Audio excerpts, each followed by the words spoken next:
Би өөрөө илүүдэл жинтэй хөдөлгөөний дутагдaltaй ийм хүн болоод хувирсан байсан. 38 та аав нэг өдөр сэрсэн. Ингээд би санхүүгийн хувьд тэнцвэрв. Эрүүл мэндийн хувьд тэнцвэрв. Даанч дасгал хөдөлгөөнийг хэвийн амьдралын хөвшил болгож чадаагүй. Би их олон юмны хойноос хөөсөлтөд байсан юм билээ. Самгаддаг байсан юм билээ. Ийм удаан хэмнэлээр амьсгална, хурдан хэмнэлээр амьсгална гэл ингээд оюун ухаанаараа бодоод байвал энэ чинь амар хэцүү байхгүй юу? Яг чухал гэсэн хитгэн зүйл дээрээ анхаарал өдөр болгон түүндээ анхаарал явуучвал амьдрал тэнцвэртэй байх юм байна. Дээрээс нь бид нэр ингээд өдөр тутам нийгмийн стресс, ажлын стресс, амьдралын стрессийн дунд энэ оюун санаа маань ингээд бүр ингээд туйлдсан, ядарсан байт юм байна. Яагаад тэгэхээр орой унтдаггүй, зурагт үзээд унтдаг. Утсаа ухаад ногоороод унтдаг. Өглөө босч чаддаг. Орой унтсан хүн чинь өглөө босч чадахгүй шүү дээ.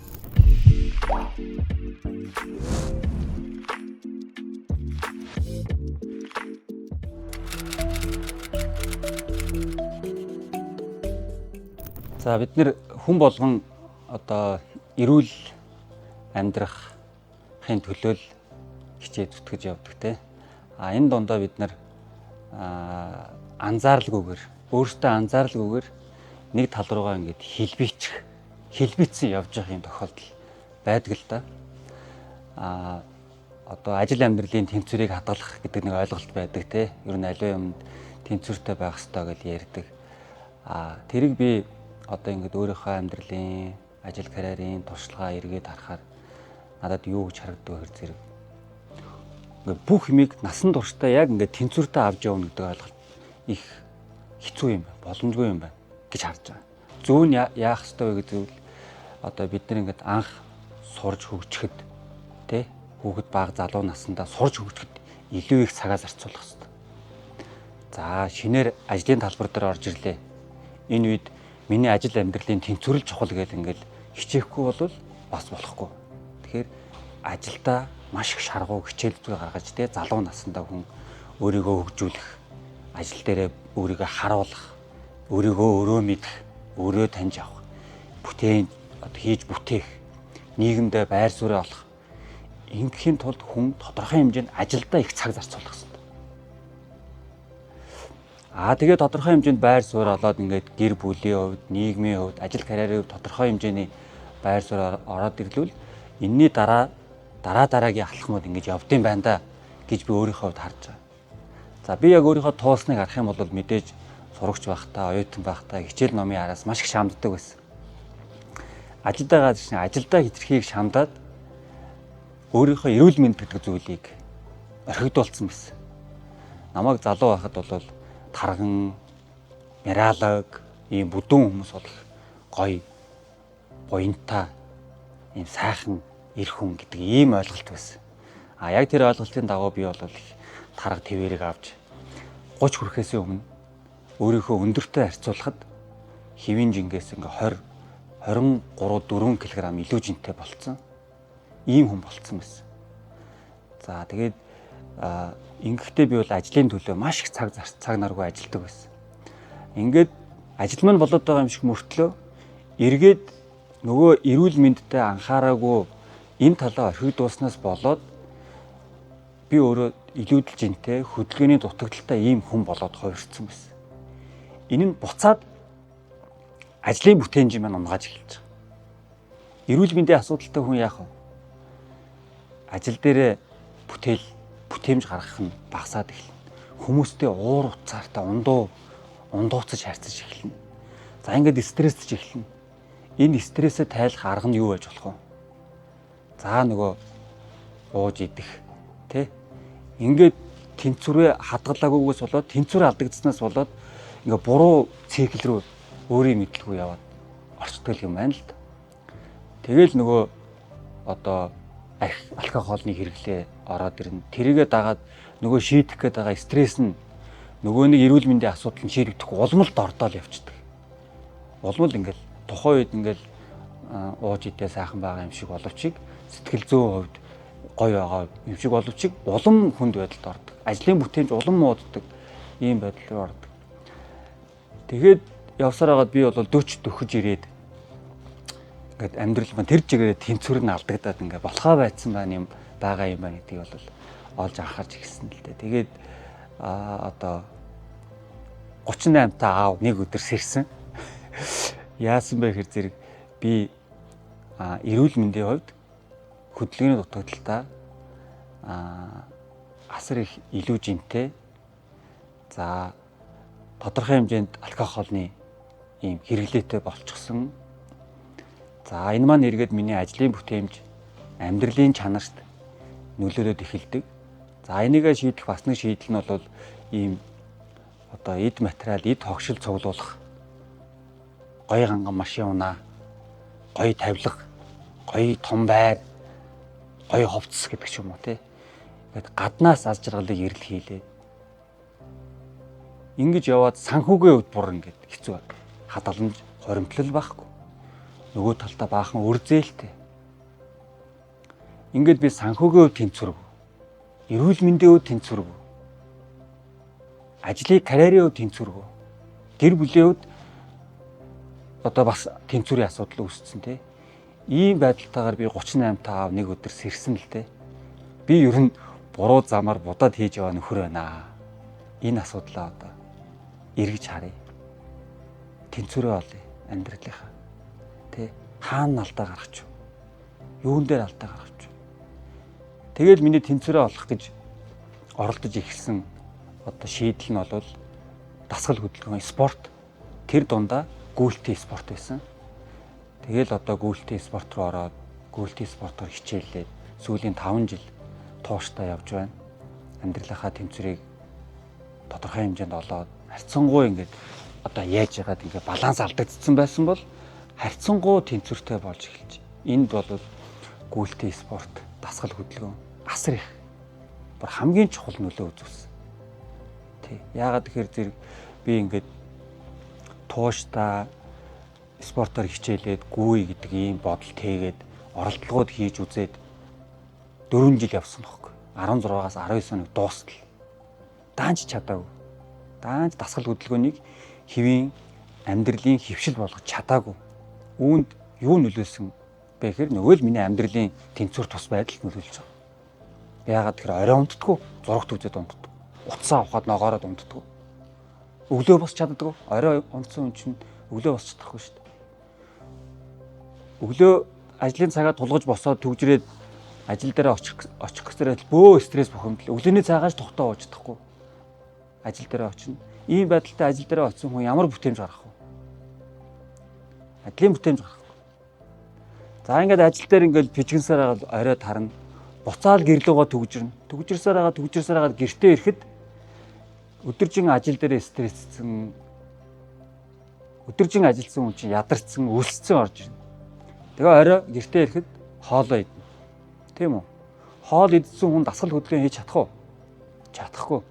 Хоол идсэн хүн чинь бодин дээрээ суугаад зурагтайхаа удирдлагыг гартаа бариад зурагтай үзээ суудаг хөөх. За ингээд нэг мэтгэд шөнийн 12 цаг 1 цаг бол. За ингээд унт нь өглөө нөгөө байдал яах вэ? Давтагдана. Ингээл ийм тэнцвэргүй байдлаас байна. За тэгэл нэг дасгал хөдөлгөөн овоо хийгээд нэг жигдэрчэтэл нэг баяр болно.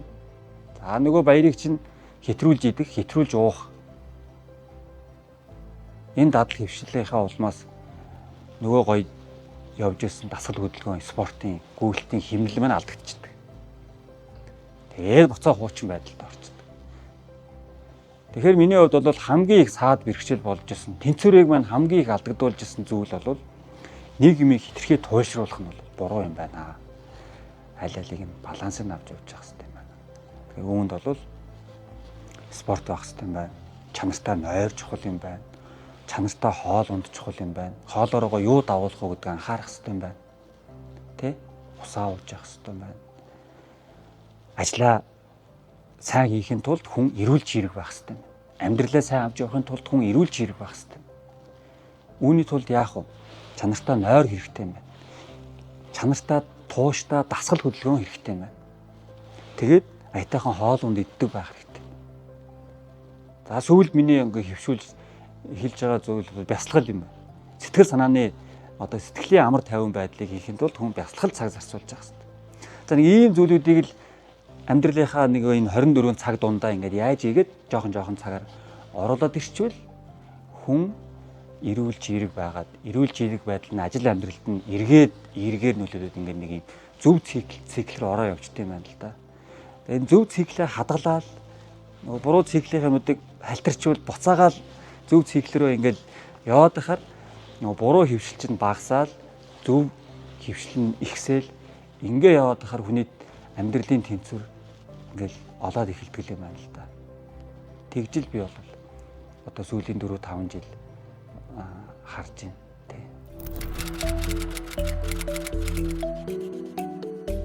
Тэгэхээр би аль алийг хийж үзсэн өдөр болгонч гүйж гин, өвөлж гүйж гин, зунж гүйж гин. Гол нь би өдөр болгон идэж гин. Өвөл идэж гин, зун идэж гин. Тэгэхээр миний биед одоо калори орж ирж байгаа бол түүнийг зогтохын хэмжээнд шатаа зарцуулахгүй бол тэр маань нөгөө өөх тараг болоод хувирчин шүү дээ. Тэгэхээр улирал хамаагүй. Чи тэр өдөр идэг бол дасгал хөдөлгөөн хийхгүй байж болно. Идсэн л бол түүнийгээ шатаах хэрэгтэй, зарцуулах хэрэгтэй. Тэгэхээр улирлаас үл хамааран өдөр болгон зүйл хамааран дасгал хөдөлгөөн хийх нь зүйтэй. Харин хэр хэмжээтэй вэ гэдг нь чухал. Хүмүүсийн одоо эрүүл мэндийн байдал, биеийн чирэг байдал харилцан адилгүй шүү дээ. Та үнэхээр чирэг бол өдөр болгон ингээд хурдтай хол задгүй гэдэж болно. Тийм биш. Таны дасгал хөдөлгөөний дутагдaltaа илүүдэл жинтэй бол та тийж хол зайд, хурдтай өдөр болгон гүүх нь муу болохгүй. Харин би хүмүүс зөвлөдөг. Нэг өдөр гүйлээ. 2 өдөр амарлаа. 3 дахь өдөр нь гүү.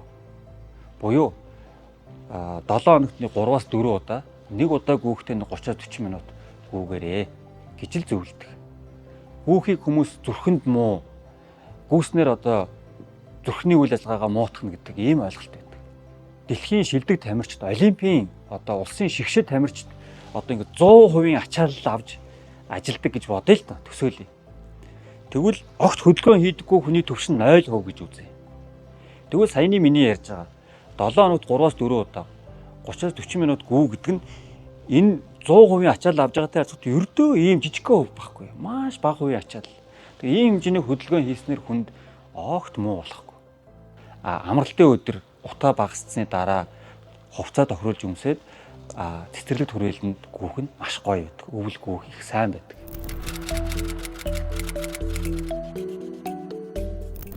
За тэгэхээр гүйж байгаа үедээ амьсгалаа ямар нэгэн байдлаар хянах ёстой юу, зохицуулах ёстой юу гэдэг ойлголт байдаг. Би бол хэрэггүй гэж хэлнэ. Яагаад гэвэл амьсгал өөрөө байгалийн одоо ийм процесс учраас түүнийг зөнд нь орхих нь зүйтэй. Яагаад гэвэл хүн гүйж байгаа үед хүчил төрөгч амьсгалаараа аавна. Хүчил төрөгч маань нүүрс төрөгч болно. Тэр нүүрс төрөгчийг бушуухан биенээсээ зайлуулах хэрэгтэй болно тий. Хүчил төрөгч авлаа, нүүрс төрөгч болгож гаргалаа. Энэ процесс ингээ айгүй хурдан явж байгаа. Тэгээ энэ процесс донд ингээл амьсгалаа төгжээл зөвхөн амаараа одоо хамраараа амьсгална, амаараа амьсгалж болохгүй гэдэг ч юм уу тий.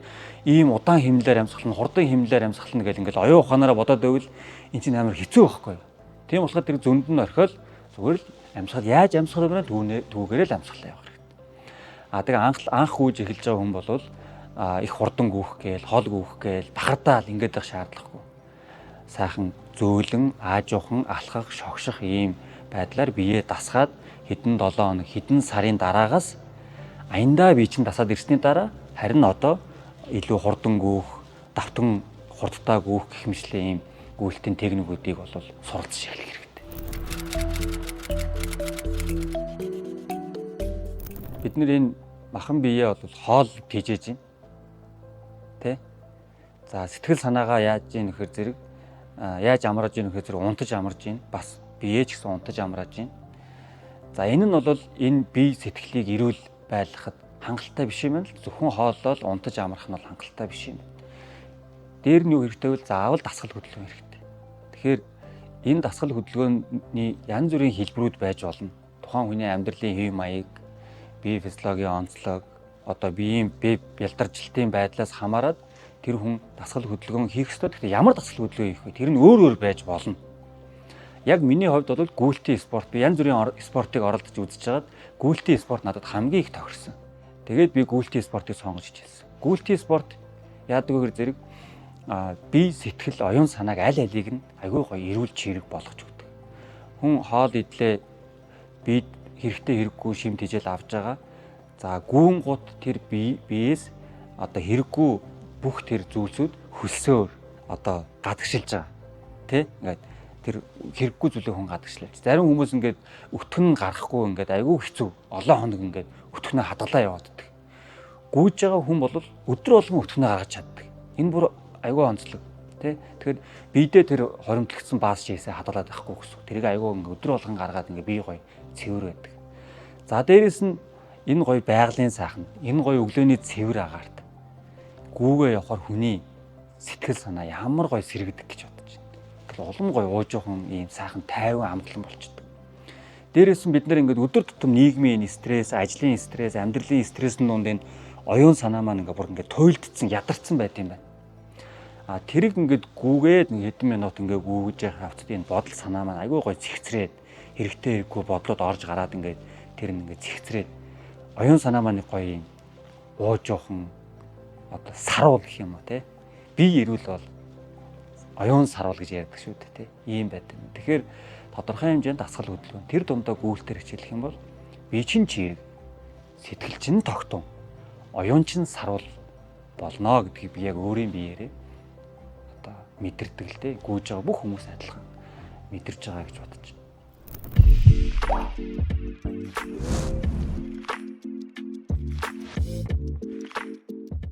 Шингэл хэлцээг усаар хангаж тогтмол дасгал хөдөлгөөнөөр дамжуулан эрүүл төвчтэй амьдрын гэдэгт тэр нь санал нэгддэг үү?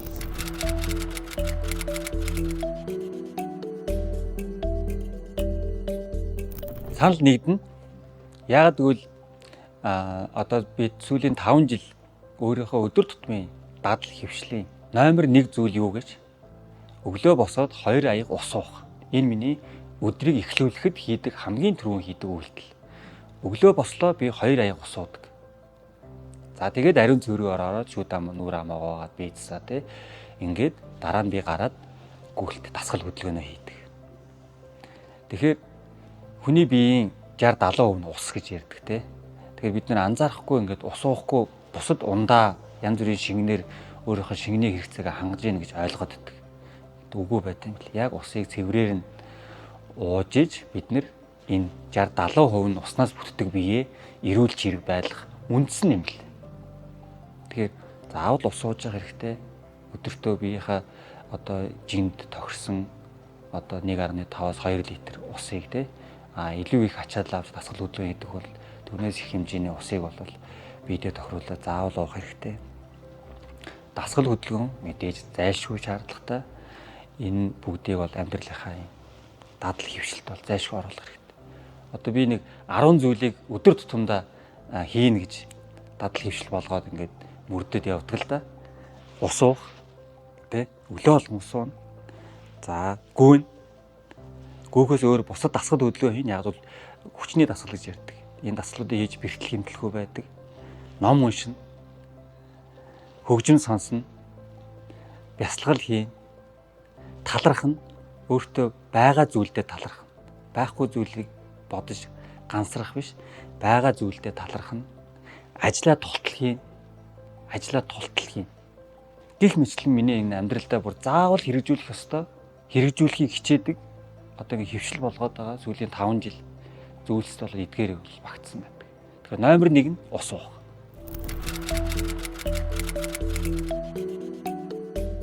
Би их олон юмны хойноос хөөцөлтөд байсан юм бэл. Самгаддаг байсан юм бэл. Хит олон юм руу явчихаар алинд нь ч сайн биш. Тэ?